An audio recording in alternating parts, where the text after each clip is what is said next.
Yo guys, once more manze, Heptaring Entertainment, I'm back again. This is another story, this is another day guys. I'm here and we are about to share a story of a very great person. A person who have inspired generation, a person who have seen a future where people did not see it. This is a great story of a very peculiar person. So guys, you better pay attention for this because it's big and it's going to be big. So walk with me, the story of Eunice Sakina. Karibu sana. Thank you. Kwaje. How do you feel manze kuko kwa platform? I feel humbled. Yeah, nashukuru sana for giving me the chance to be featured in Heptaring Entertainment. I welcome so much. They want us to share her story and see what is she doing, what is she planning for us, what does she have for this generation, because it's big. She has a dream and it's actually going to come true. So Eunice, nataka tuambie tu background information yako kidogo. You see, where do you come from, where did you study, see vitu kama hizo. Right now where are you? Okay, first mimi naitwa Eunice Sakina Tubula Achiang. Yeah, Sakina is not my official name, but I thank God for it. Natoka Kakamega, a place called Butere, sub-county, Manyala. Yeah, place called Manyala, a village called Munanga. Yeah, primary nilisoma Shatala primary.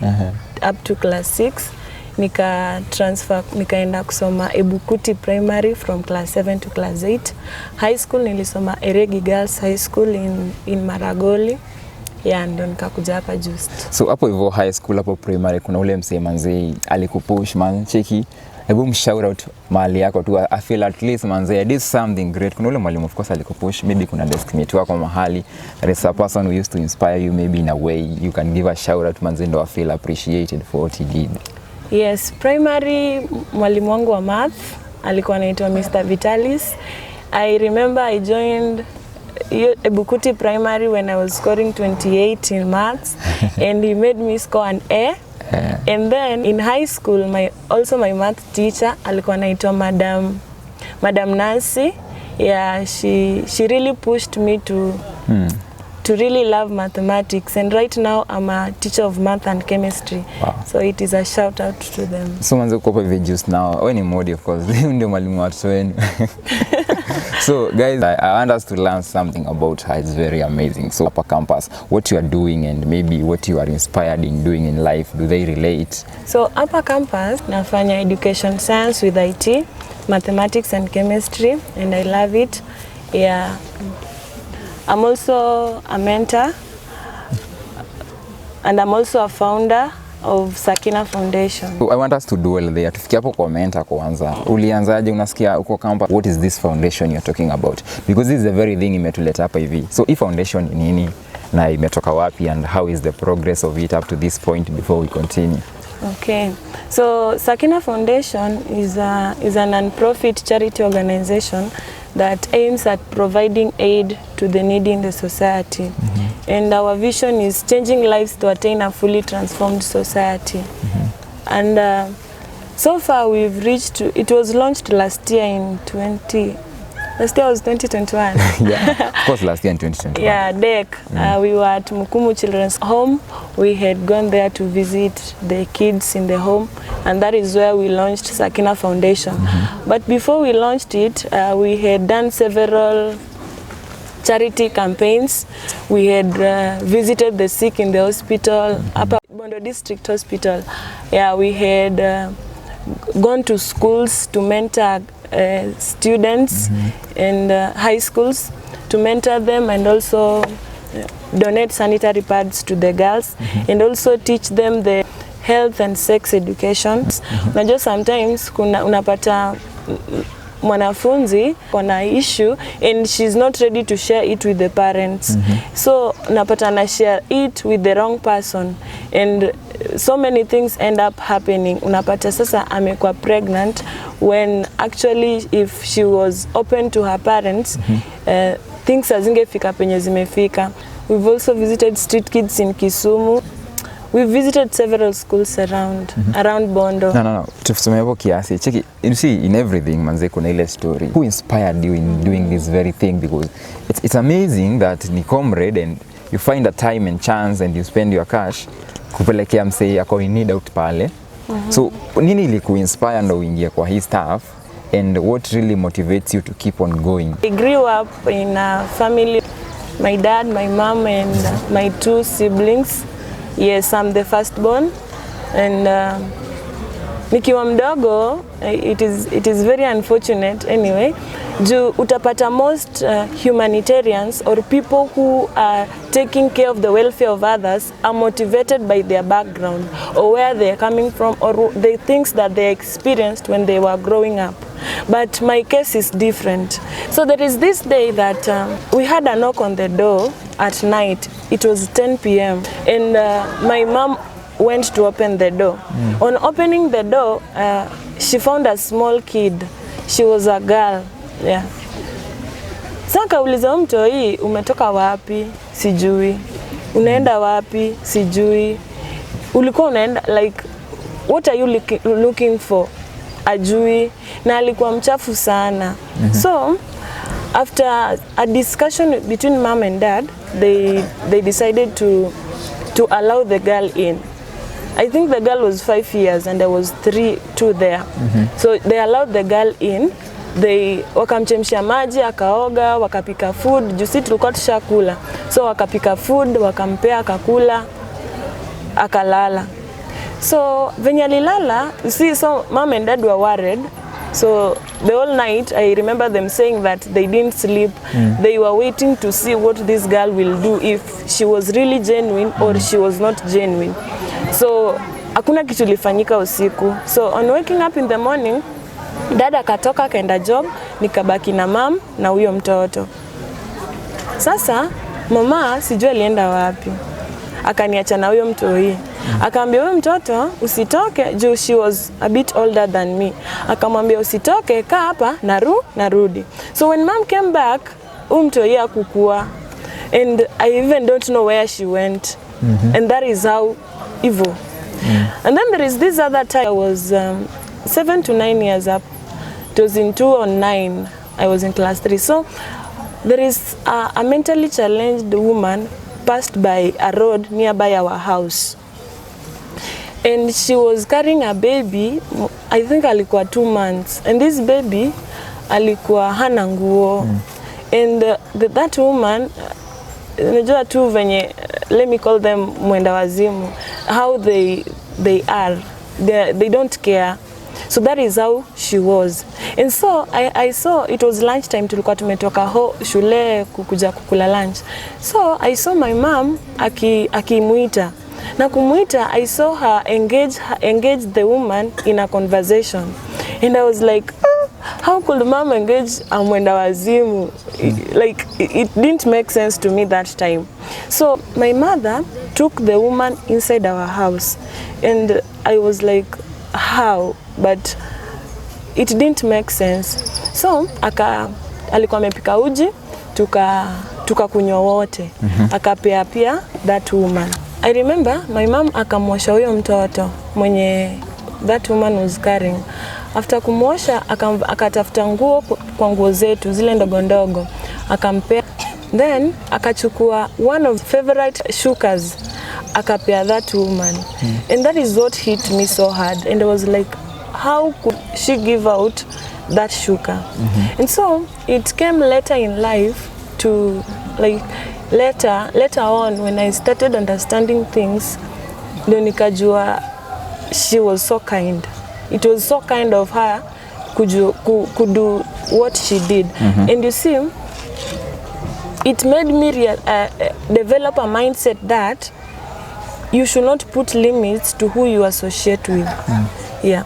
So even though she's dead, but the visions that she had are living inside of me. We shall be back in a few. This is an amazing story. I can't wait to hear about it. Come back, guys, because this now is a story that is climaxing. You see, coming from, you know, just a background like normal background, you find favor in children where you can do something to them because somebody inspired you, and probably your mother. I got no lingering doubts that God is going to pay this very, very, very much. So guys, I want to continue with the story. So Eunice, Yes. who funds you? Nani anakufund kwa hii foundation, because you do a lot. Mmesponsor watoto na pads, and you've gone to street children's, you've gone to many places. Who funds you? Where do you get this fund from? You are a comrade, of course. Where do you get this fund from? So first of all, for me to kuanza kusaidia watu, leave alone the foundation, because the foundation came when we had more than 3 charity missions. So a shout out to Pinches and Cynthia Kiarie, who have mentored me in this. Like I didn't know how I could achieve it. Juu napata mini comrade, I don't have much money or such things. So I didn't think I can do this. So they are the people who have mentored me and made me understand that it can be done. So since its inception, voluntary support has immensely helped. Yeah, people volunteering to give, people volunteering to give, to accompany you to the mission grounds, to sacrifice their funds for you. Najua si rahisi, but it's just been the immense support of friends and voluntary giving of people. So you don't have sponsors in your charity group? I don't have. And maybe kuna sponsor kwa mahali msi anakucheki, maybe is there a room, or you guys are fine, you guys can go on, you guys can continue with this very stuff? No, we are not hatuko poa. So tukipata sponsor, mtu mwenye anaweza to sponsor to do more. Actually we want to do more. We will really wish to do more. Hata mi sometimes wanatamani tu, if I had money, I will do things. Yani I will support people. You see, you want to support someone but you don't have the funds. So inakuwa ngumu. If we get someone who can support us, it will be very nice and very good. Yeah. So Alice was saying, manze, if you have something, guys, if you can share something with this very foundation to the eyes of where, man, it's going to really pay you guys, because what she does to me, manze, iko on another level. Can you tell us maybe what's your plan, what's your ambition in this very thing? Where do you see yourself in some 3-4 years to come? And what are your targets? You know, you have to have a plan and a target you are targeting maybe. What are your targets and what are your ambitions? So sometimes when I think about the random street kids on the streets in towns, and when I think about the FGM and GBV cases, and when I think about the elderly grandmothers and grandfathers in the village, when I think about the kids, the girls that are not able to get sanitary pads and basic necessities, I always pray that SAKINAH Foundation will be an end search for them. That they will meet SAKINAH Foundation. SAKINAH Foundation will be a solution to their problems. This foundation will be a solution to problems of people in my generation. And we are looking forward to reach out to many people in the society, in this nation, around, and even international. You can see the ambitions zenye ziko under this very soul. A single person. This is the CEO and founder of SAKINAH Foundation. Apart from this, she has something different. She is totally blessed with the heavenly blessings. Nasikiaga zikitwa hivyo. So she has something else, and I've seen some posters circulating around. There is something called Esthers. What is Esthers? Esthers prayer conference or prayer program, or Esthers prayer retreat, is a program that aims at raising sisters for exploits, raising sisters who will impact this generation for God, raising sisters who will be of value, who will be of relevance in our generation. Unaona, one thing that triggered me so much is mimi niliishi in fear. Like nilikuwa ule msee mwenye hata nikiambiwa niombe, wewe mwenye umeniambia niombe, I'll pray, nikifika katikati everything goes. So wewe mwenye uliniambia niombe, utajipanga. So ikafika time nika feel no. The Bible says that God has not given us the spirit of fear. God has given us the spirit of a sound mind. Hallelujah. And you see, when God has not given us the spirit of fear, then there is no way that fear can be in me, because I have Him. So I had to fight it, and God helped me to overcome it. And you see, Sasa, in my generation, there are many sisters who are facing the same problem that I faced, the problem of fear. So napata ukiwa empower, like ukikuwa there for them, they will know that it is possible to live a life of no fear. Let's take a break. We will be right back. You've done a lot, guys, and you're really doing an amazing job. But in everything, in every success, you must have gone through challenges. What are these challenges that you have gone through that you can share with us, maybe? One thing I've come to learn is that not everyone that is there with you is for you. Sometimes you can be working with people, but they are not for you. They will never support your vision. In fact, when you tell them about your vision, like they will be like, this thing is not possible. They will always be discouraging you. They will tell you, tulikuambia wachane na kitu, and such things. So not everyone is for you. Yeah. And when you realize that, you pray to God that He helps you to realize those that can be for you. Then another challenge that we face is funds, raising funds. It's quite not easy. The little that my dad sent me, because he's my sole provider. He's the one who provides for me everything. So the little one that he sends for me, a percentage I keep for specifically for SAKINAH Foundation and such things. Problem ya pesa nayo iko real.